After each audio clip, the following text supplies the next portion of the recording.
ओहो एवेंजर फिर से हैं। हम भाई लोग क्या हाल चाल।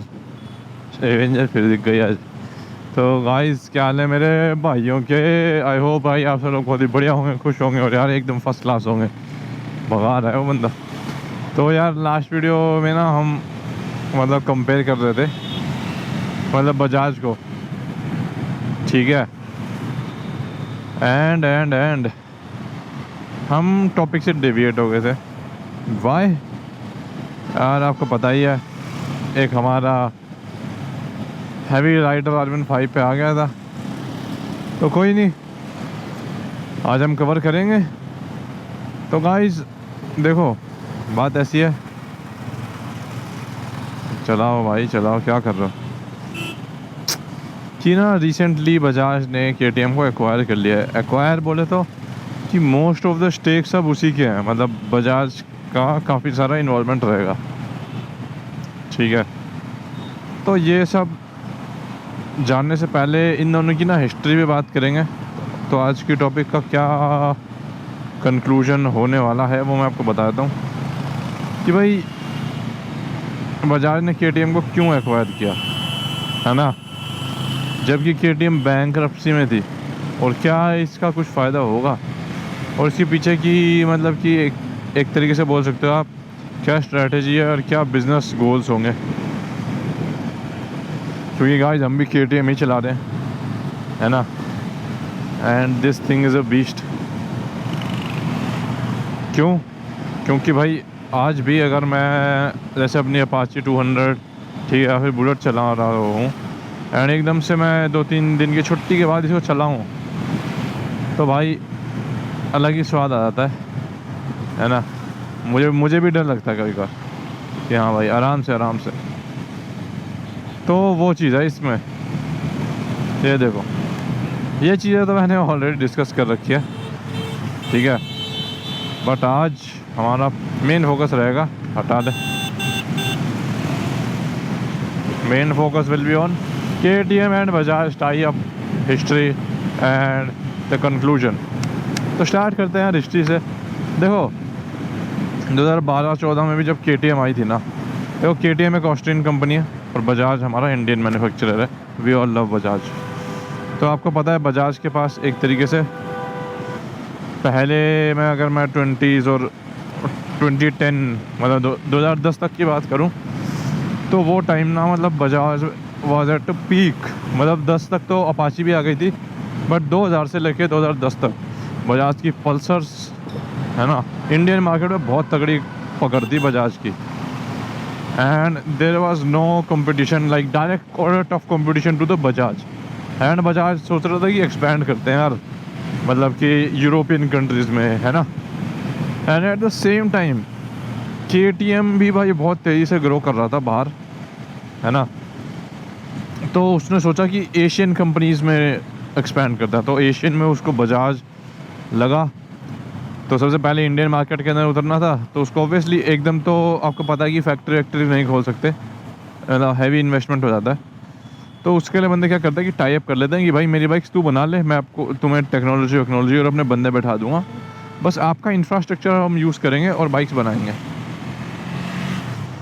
तो वैसे ही KTM को बजाज ने मतलब हाँ बजाज ने KTM को लॉन्च करवाया था 2010-12 के अंदर से ही ये सब आनी स्टार्ट हो गई थी। और आते ही भाई जो KTM की मतलब इंडिया में थी ना craze, hype was on a next level. ये चीज़ हमने ऑलरेडी कवर कर लिया है, इस पे ज़्यादा नहीं जाएंगे। बट हम बात कर रहे थे, क्या कर रहा भाई, तो हम हैं अपने बजाज के ऊपर। तो इस चक्कर में क्या हुआ, इन्होंने टाई अप कर लिया एक तरीके से ना। तो जो होती है ना बिज़नेस की एक हम कहते हैं कि भाई हाँ ब्रदरहुड बन जाता है बिज़नेस के अंदर कि हाँ हम भाई ये पार्टनर्स हैं, अब हमारे आपस में ये सब चल रहेगा, ठीक है। तो वैसे ही बजाज और KTM ने ये काम पहले स्टार्ट कर दिया था, मतलब कि वो एक तरीके से इनिशियल डेज में ही बिज़नेस के अंदर उन्होंने टाई अप और ये सब कर लिया था।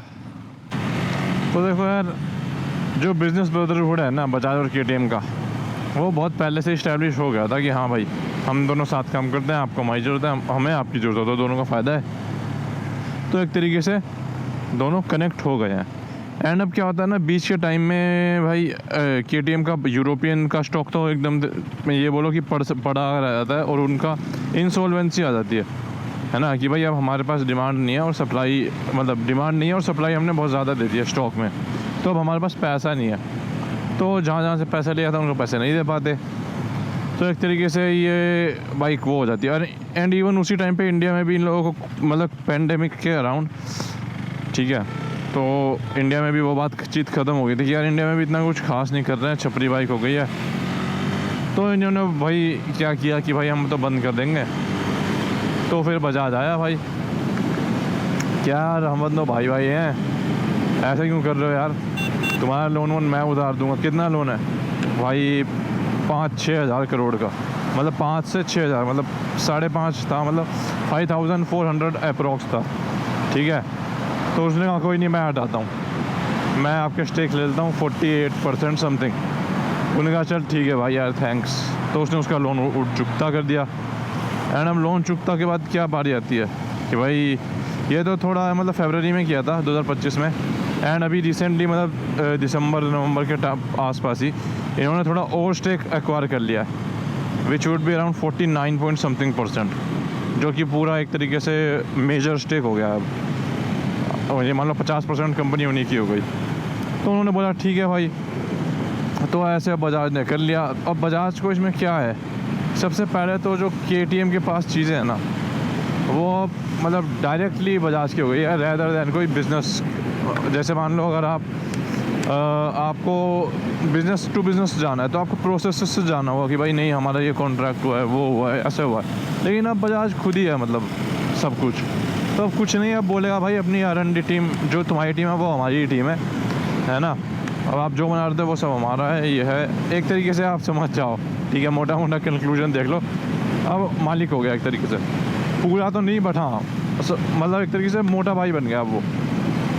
तो अब क्या है कि अब उनको क्या फ़ायदा है इसके अंदर कि भाई एक तो सबसे पहली जो बिज़नेस स्ट्रेटजीज़ है ना वो बजाज की बढ़िया है ना, बट बजाज के पास कंपटीशन तगड़े हैं, TVS हो गया है ना, बाकी हो गए, मतलब TVS तो सबसे मेन ही हो गया, एंड बजाज ने जो स्टेक लिया ना वो इनकी सबसे मेन कंपनी में लिया है, ठीक है, जिसके अंदर वो भी आ जाती है हस्कवर्ना की भी 2 है, मोटरसाइकिल है और एक बाईसाइकिल से है, मतलब कि साइकिल आप समझ जाओ, नॉर्मल साइकिल, एंड उसके बाद GG करके भी है, गैस एंड एक कंपनी और है, तो ये सब का ये बजाज में आ गया, तो अब एक तरीके से इनोवेशंस का जो डिपार्टमेंट है उसमें उसको हेल्प मिलेगी, तो अब मोटा मोटी एक से भले 2 है, अब बजाज कहीं ना कहीं जैसे बजाज को मार्केट की समझ है, बट उनको इनोवेशन, बिल्ड क्वालिटी और जो एक तरीके से टेक्नोलॉजी की जो प्रिसीजन है ना वो अभी तक नहीं दी। जैसे पल्सर में भी लोगों ने यही कहा था कि यार बढ़िया बाइक है, बट वो बात नहीं है, अब थोड़ी रिलायबल नहीं है, कभी कुछ है कभी कुछ है, बट अब बढ़िया काम कर रहे हैं। तो ऑब्वियसली KTM के पास तो वो था ही, अब बजाज के पास परफॉर्मेंस का ही पैकेज रह जाएगा कि भाई जैसे पल्सर आई थी तो पल्सर को यही हुआ था कि अपाची के क्या कर रहा, अपाची के कंपैरिजन में भाई पल्सर यार ये मानते नहीं है, करना ही पड़ता है मेरे को ये चीज़, तो भाई अपाची में थोड़ी पावर ज़्यादा थी भाई, like to be very honest, तो वही बोला यार नहीं ऐसा तो नहीं चलेगा, हमें एक कॉम्बो तो देना ही पड़ेगा परफॉर्मेंस का, ठीक है, मतलब हर चीज़ का। ओबियसली KTM ने इनिशियल डेज में भी अपनी जब बाइक्स निकाल दी तो एक बहुत ही अफोर्डेबल पैकेज पे निकाल दी थी उस टाइम पे, ASC परफॉर्मेंस उस प्राइस पे, मतलब जो बंदे होते थे ना वो क्रेज़ी हो जाते थे कि भाई यार क्या मिल गया, मज़ा आ गया, तो ओवर जस्टिफाइड था मतलब यूज़र्स के लिए, तो भाई मज़ा आ गया। तो वैसा ही फिर अब बजाज सोच रहा है कि भाई अब हमें भी यही करना है, क्योंकि बजाज भी अफोर्डेबल ही रखता है अपनी चीज़ें, बट अगर वो अफोर्डेबिलिटी के साथ साथ थोड़ा और कुछ दे दे जिसमें KTM हेल्प कर दे, तो एक तरीके से बजाज लीडर बन जाएगा।